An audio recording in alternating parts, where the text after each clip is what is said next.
কৃষক কৃষি তার উন্নয়ন সব নিয়ে আমাদের এই আয়োজন। বাংলার কৃষি, বাংলার কৃষি, বাংলার কৃষি। ফলবে ফসল, ভরবে গোলা, আরো বেশি বেশি। বাংলার কৃষি, বাংলার কৃষি, বাংলার কৃষি, বাংলার কৃষি, বাংলার কৃষি। কৃষি তথ্য, প্রযুক্তি, পরামর্শ এবং মাঠ ফসলের করণীয় সম্পর্কে জানাতেই আমাদের এই বাংলার কৃষি। প্রিয় কৃষক ভাইরা, বাংলাদেশ টেলিভিশনের নিয়মিত কৃষি বিষয়ক অনুষ্ঠান বাংলার কৃষি দেখার জন্য আমি আব্দুল শহীদ মিঠু আপনাদের আমন্ত্রণ এবং শুভেচ্ছা জানাচ্ছি। আমাদের আজকের বিষয় শুষ্ক মৌসুমে বিলে মশলা জাতীয় ফসল পেঁয়াজের বাণিজ্যিক আবাদ। পাবনা জেলার সুজানগর উপজেলা পদ্মা নদীর তীরবর্তী হওয়ায় এখানে বর্ষার থই থই পানি আর শুকনার সময় ফসলি জমি, বৈচিত্র্যময় দৃশ্য দেখা যায়। বিলকেন্দ্রিক পেঁয়াজের ক্ষেত এখানকার প্রাকৃতিক পরিবেশকে অনন্য করে তোলে। পেঁয়াজ একটি মশলা জাতীয় ফসল। দেশে বর্তমানে প্রায় 2.38 লাখ হেক্টর জমিতে পেঁয়াজ চাষ হয় এবং সংঘরোত্তর অপচয় বাদে উৎপাদন 17 থেকে 18 লাখ টন, বার্ষিক চাহিদা 35 লাখ টন। প্রতি বছর 11 থেকে 12 লাখ টন আমদানি করতে হয়। বিল অঞ্চলে পেঁয়াজ চাষ করে এই চাহিদা পূরণ করা সম্ভব। পেঁয়াজের পুষ্টিমান উচ্চ এবং ঔষধি গুণ সম্পন্ন। পেঁয়াজের ঘাটতি পূরণে প্রতি বছর 6,000 কোটি টাকা আমদানি করার প্রয়োজন হয়। সেই জন্য পেঁয়াজের চাষ সম্প্রসারণের মাধ্যমে চাহিদা পূরণে সরকার উদ্যোগ গ্রহণ করেছে। বাংলাদেশ কৃষি গবেষণা ইনস্টিটিউটের মশলা গবেষণা কেন্দ্র হতে বাড়ি পেঁয়াজ 2, বাড়ি পেঁয়াজ 3 ও বাড়ি পেঁয়াজ 5 জাত উদ্ভাবন করা হয়েছে। আবার বাংলাদেশ পরবন কৃষি গবেষণা ইনস্টিটিউট থেকে বিনা পেঁয়াজ 1 ও বিনা পেঁয়াজ 2 নামে পেঁয়াজের 2টি জাত নিবন্ধিত হয়েছে। পাবনা জেলাধীন সুজানগর উপজেলায় মোট 19,320 হেক্টর জমিতে পেঁয়াজের আবাদ হয়েছে। এই উপজেলার প্রায় 95% কৃষকই পেঁয়াজের আবাদের সাথে জড়িত। আমাদের প্রাত্যহিক জীবনে মশলা জাতীয় ফসলের মধ্যে পেঁয়াজ খুবই অন্যতম একটি ফসল, কারণ আমাদের তরি তরকারিতে পেঁয়াজ ছাড়া কিন্তু আমরা বাঙালি চলতেই পারি না। আর দর্শক, আপনারা দেখতে পাচ্ছেন আমাদের চারিদিকে কিন্তু পেঁয়াজ, চারিদিকে আমরা দেখতে পাচ্ছি পেঁয়াজ এবং চমৎকার পেঁয়াজ হয়েছে। এই পেঁয়াজটা কিন্তু সাধারণ এই জমিটা না, এটা কিন্তু বিল একটা। বর্ষাকালে আমরা যেখানে দাঁড়িয়ে আছি আমাদের মাথার সমান কিন্তু পানি থাকে। এখন শুকিয়ে গেছে, এখন এখানে চাষাবাদ করছে আমাদের কৃষক ভাইরা। কঠোর পরিশ্রম করে এই পেঁয়াজের আবাদ করেন। আমরা এখন একজন কৃষক ভাইয়ের সাথে কথা বলবো, ওনারা কীভাবে এই চাষাবাদটা করেন। আসসালামু আলাইকুম। ওয়ালাইকুম আসসালাম। কেমন আছেন ভাই আপনি? আলহামদুলিল্লাহ ভালো আছি। কি নাম আপনারা কেমন আপনার? আছেন? আমার নাম মোহাম্মদ কামরুজ্জামান। আচ্ছা জামান ভাই, একটা বিষয় সেটা হচ্ছে যে আপনারা তো এই যে বিলের মধ্যে চাষাবাদ করছেন, জি। বিলে যখন পানি থাকে তখন কি এখানে মাছ পান আপনারা? মাছ পাই প্রতি বছর, কিছুটা কিছুটা আসে, অনেক সময় আসে কম, অনেক সময় আসে বেশি, এক বছর আচ্ছা, এইরকম। পানিটা থাকে কতদিন? পানিটা থাকে আপনার আষাঢ়ে ঢোকে, আষাঢ়, শ্রাবণ, ভাদ্র, আশ্বিন, কার্তিক মাসে যায় নিচু এলাকার থেকে। আচ্ছা, আর তখন কি আপনারা পেঁয়াজ চাষ করেন? আমরা বীজতলাগুলো ওই উপরে আশ্বিন মাসে, কার্তিক মাসে বীজতলা ফেলেই, আর ধীরে ধীরে যখন পানি যায় পেঁয়াজের জমিগুলি প্রস্তুত করে আমরা ধীরে ধীরে 40 দিনের 35 দিনের দানা নিয়ে আসে আর কি, বীজ নিয়ে চারা নিয়ে এসে এই জমিতে লাগানো শুরু করি। আচ্ছা, তারপরে এটা কতদিন পর্যন্ত এই পেঁয়াজটা থাকবে মাটিতে? মাটিতে ধরেন 100 দিন থাকবে, 100 লাগানোর থেকে 100 দিন, হয়তো 90 দিন, 95 দিন এরকম থাকবে। তারপরে আমরা তুলে নিয়ে যাই বাড়িতে। লাগানোর পর কি ধরনের পরিচর্যা করতে হয়? পরিচর্যা করতে হয়, লাগানোর আগে সুন্দর করে চাষ দিতে হয়, 3-4টা চাষ, তারপরে সার, 3 রকম সার, এগুলি বুনে লাগানোর পর আবার ইউরিয়া সার দিয়ে স্প্রে করি। স্প্রে করার পর আবার এই যে বিভিন্ন ঔষধ আমরা ব্যবহার করি। একজন কৃষক 8, 10 বা 15 বিঘা জমিতে পেঁয়াজ আবাদ করছেন। তারা বিভিন্ন ধরনের হাইব্রিড পেঁয়াজের আবাদ করেছেন। পেঁয়াজ চাষ করতে জৈব ও রাসায়নিক সার ব্যবহার করেন, সেচ দেন এবং পোকামাকড় দমনের ব্যবস্থা করেন। দর্শক, আসার কথা যে আমাদের তরুণরাও কিন্তু কৃষিতে আসছে এবং শিক্ষিত তরুণরা কৃষিতে আসছে। আমরা দেখতে পাচ্ছি আমার পাশে যিনি দাঁড়িয়ে আছেন তিনি একজন শিক্ষিত কৃষক, চাষাবাদে আসছেন। আমাদের খোরপোশের কৃষি থেকে আমাদের কৃষি এখন বাণিজ্যিক কৃষিতে আসছে এবং আমার পাশে যে দাঁড়িয়ে আছেন ওনার সাথে কথা বলে জানবো উনি কিভাবে এই কৃষিটা করছেন। কি নাম ভাই আপনার? আমার নাম মোহাম্মদ শামীম হোসেন। শামীম, পড়াশোনা কি শেষ হয়েছে? জি, আমি এসএসসি পাস করে এখন কৃষিকাজের মধ্যে আছি। আচ্ছা, এই বিলের ভিতরে তো আছে নাকি? জি, জি। কতটুক আছে? আমি 25 বিঘা পিএস করেছি। 25 বিঘা। জি। গতবার কি ছিল? হ্যাঁ, গতবারও ছিল। কতটুক ছিল? গতবারও 22 বিঘা ছিল। আচ্ছা, খরচ খরচা বাদ দিয়ে গতবার কেমন প্রফিট আসছে? 5-7 লাখ টাকা আমার ছিল। আচ্ছা, খরচ দামটা বাদ। ভালো, হ্যাঁ ভালো পাইছিলাম। তবে বাজার আমাদের 2000 টাকার উপরে থাকলে পরে আমাদের লাভ হয়। আচ্ছা, 2000 টাকা নিচে বেচলে তখন আর অতটা লাভ দেখা যায় না। হুম। 2500 টাকা বাজার বেচলে পরে আমরা মোটামুটি ভালো ইনভেস্ট পাই। অক্টোবরের শেষ সপ্তাহে বীজতলায় বীজ বপন করে 40 থেকে 45 দিন বয়সের চারা ডিসেম্বরের প্রথম সপ্তাহ থেকে মূল জমিতে লাগানো শুরু করেন। বিঘাপ্রতি 70 থেকে 80 হাজার টাকা খরচ হয় এবং উৎপাদন হয় 70 থেকে 80 মণ। পেঁয়াজের চাষ করার পর পাট করার আগে জমিটা কি চাষ দিতে হবে? হ্যাঁ, চাষ দিতে হবে। কয়টা চাষ দিতে হয় তখন? দুইটা আচ্ছা, দুইটা চাষ দিই, তারপরে আপনার পাটের বীজ বুনলে পরে আপনার পাট হবে।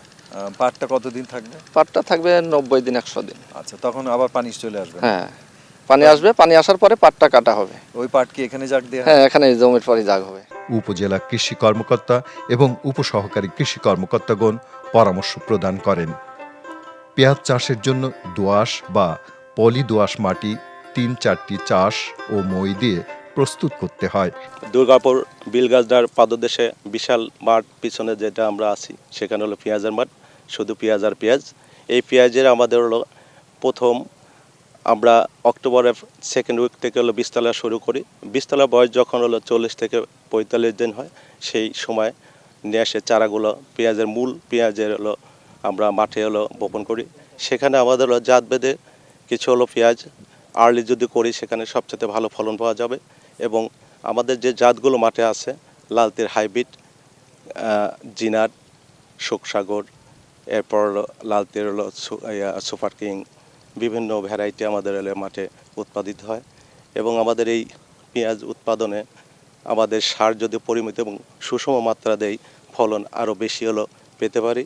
সেক্ষেত্রে হলো 1 বিঘা জমিতে আমাদের ডিএপি 25 থেকে 30 কেজি, এমওপি হলো যেহেতু পটাশ লাভঞ্চ হলো একটা হলো পেঁয়াজ ফসল, সেখানে 30 থেকে 35 কেজি হলো এমওপি এবং ইউরিয়া 30 কেজি দিলেই এনাফ, জিপসার হলো 10 কেজি। এতে হলো পেঁয়াজের এই সুষম মাত্রার সার যদি আমরা দিতে পারি আমাদের কাঙ্ক্ষিত মাত্রার ফলন পেতে পারি। আর পেঁয়াজ যেহেতু আমাদের হলো একটি শীত মৌসুমে একটি ফসল, সেখানে রোগবালাই বিশেষ একটা হয় না।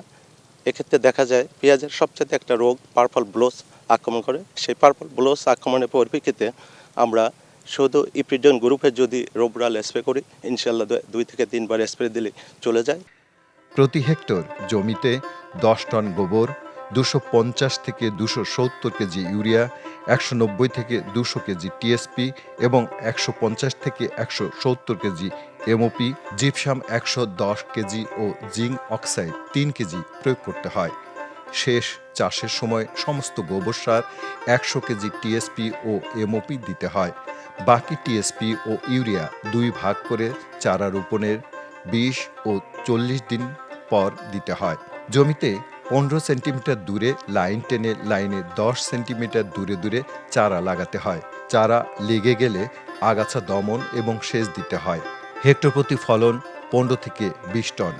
1 বিঘা জমিতে 40 থেকে 50 হাজার টাকা খরচ করে 1.5 থেকে 2 লক্ষ টাকার পেঁয়াজ বিক্রি করা যায়।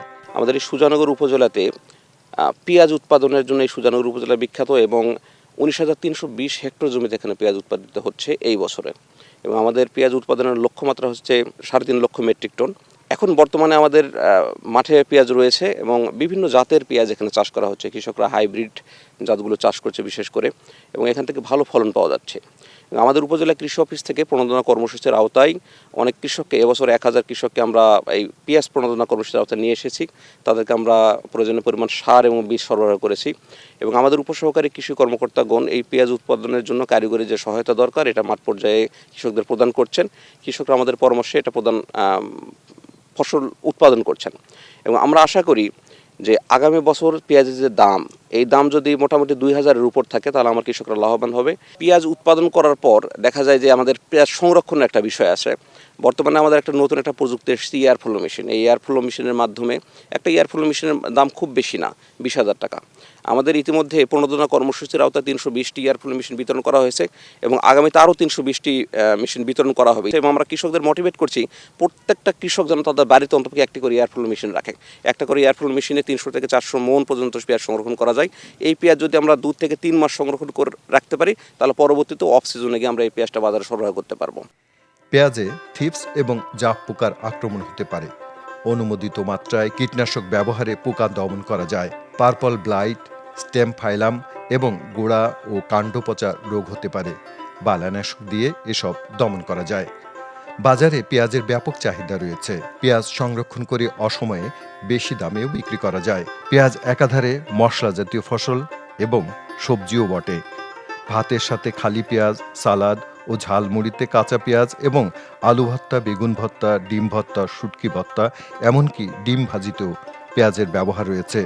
পেঁয়াজের পাতাও সবজি হিসেবে ব্যবহৃত হয়। পেঁয়াজ ভালো করে শুকানোর পর গুদামজাত করতে হয়। গোদামঘর ঠান্ডা ও বায়ু চলাচলের পর্যাপ্ত ব্যবস্থাযুক্ত হতে হয়। মাঝে মাঝে পচা ও রোগাক্রান্ত পেঁয়াজ বেছে সরিয়ে ফেলতে হয়। গুদাম ঘরের তাপমাত্রা হবে 34 ডিগ্রি সেন্টিগ্রেড এবং আর্দ্রতা হবে 64%। পেঁয়াজ একটি লাভজনক ফসল।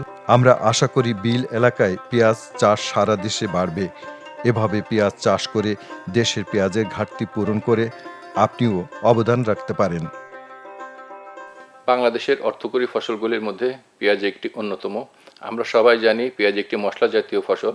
এটি মশলা ফসল হিসেবে ব্যবহৃত হলেও এর কলি সবজি হিসেবে ব্যবহৃত হয়ে থাকে। পেঁয়াজ যদি আপনি বাণিজ্যিকভাবে উৎপাদন করেন তাহলে অত্যন্ত লাভবান হতে পারে। বাংলাদেশ বিগত কয়েক বছরে পেঁয়াজ উৎপাদনে ঘাটতিতে ছিল। সম্প্রতি পেঁয়াজের উৎপাদন বৃদ্ধি পেয়েছে এবং বাংলাদেশের এই ঘাটতি দিনকে দিন কমে আসছে। বিলের মতো যে কোনো এলাকায় পেঁয়াজের আবাদ বাড়লে আমাদের ঘাটতি ভবিষ্যতে আরও কমে আসবে। বাংলাদেশের বিভিন্ন কৃষি গবেষণা প্রতিষ্ঠান যেমন বাড়ি, বিনা, এরা পেঁয়াজের অনেকগুলি জাত আবিষ্কার করেছেন যা মাঠ পর্যায়ে অত্যন্ত জনপ্রিয়। এর মধ্যে উল্লেখযোগ্য জাত হচ্ছে বাড়ি পেঁয়াজ 1, বাড়ি পেঁয়াজ 3, বাড়ি পেঁয়াজ 5, বিনা পেঁয়াজ 1 এবং বিনা পেঁয়াজ 2। পেঁয়াজ যথাযথভাবে সংরক্ষণ করলে দীর্ঘদিন এটা ভালো থাকে। বিশেষ করে বর্তমানে ব্লোয়ার পদ্ধতি অর্থাৎ বাতাস দিয়ে সে পেঁয়াজ সংরক্ষণ করলে পেঁয়াজের মান অনেক ভালো থাকে। পেঁয়াজের উৎপাদন পদ্ধতি এবং সংরক্ষণ পদ্ধতি বিষয়ে যদি বিস্তারিত জানতে চান তাহলে স্থানীয় কৃষি অফিসের সাথে যোগাযোগ করতে পারেন।